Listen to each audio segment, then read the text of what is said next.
Good morning po sa lahat. Isa pang muli yugto na ating daily Bible blessings. Pamagat po ng ating aralin ngayong umaga ay, magugulat ba tayo? Magugulat ba tayo? Para meron po akong narinig na biro na kapag dumating daw tayo sa langit, magugulat daw tayo. Magugulat tayo na makita ng ilang naroon sa langit na ating po hindi akalaing pupunta sa langit. Ito rin minamahal daw na marami rin magugulat kung bakit daw tayo naroon. Magulat tayo dahil sa kanila, tapos may magulat din po dahil sa atin. Ito po mga minamahal na maaring magulat ang lahat.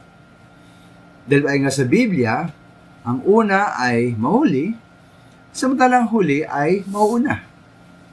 Ito po ay dahil sa ating kaligtasan, at bigyan anak ng Diyos ay base lamang sa biyaya at habag ng Diyos. May kita pong mahalagang aral na sinabi, makabasa, makukuha, mula sa talinhaga ng mga manggagawa sa ubasan. Matthew chapter 20, verse 1-16. 1-16, sabi po roon, na doon gumawa sila na may ibang-ibang dami ng oras.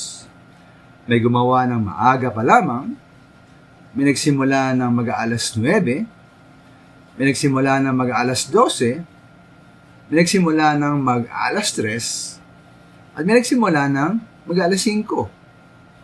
Ngunit po sa kabila ng iba't ibang haba na kanilang paggawa, sila ay tumanggap ng tig-iisang pilak. Iba-ibang haba ng trabaho, pero pare-pareho ang bayad.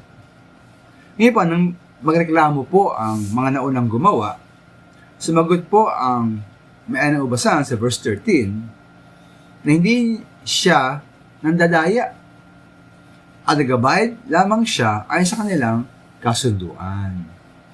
Ay sa verse 15, siya raw po ay may karapatang gawin si ari-arian niya kung ano man ang nais niya.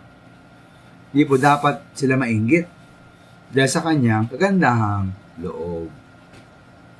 Tunay maminaw ng ating pong kaligtasan at anumang tanggapin natin mula sa ating Diyos ay pawang kanyang biyaya lamang.